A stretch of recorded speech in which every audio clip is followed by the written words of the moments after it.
Hello, ஒரு நிமிடம். இன்றைய தியானம் சங்கீதம் 34:1. கர்த்தரை நான் எக்காலத்திலும் ஸ்தோத்தரிப்பேன், அவர் துதி எப்போதும் என் வாயில் இருக்கும். இரவு நேரம் இருள் பூமியை சூழ்ந்திருந்தது. இரவில் இனிமையாய் பாடக்கூடிய நைட்டிங்கேல் பறவை மகிழ்ச்சியாய் பாடாமல் துக்கமுகமாய் உட்கார்ந்திருந்தது.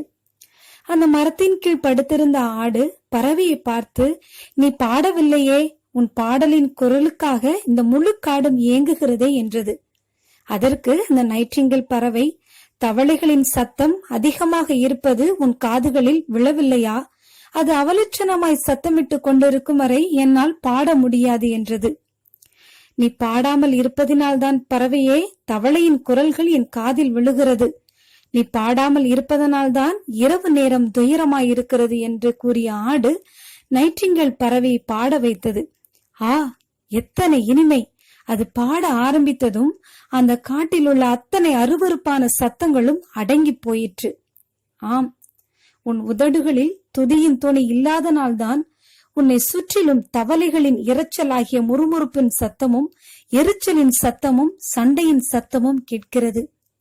பிரியமானவர்களே, உலக கவலைகள் மலை போல உனக்கு காட்சி அளிக்கலாம்.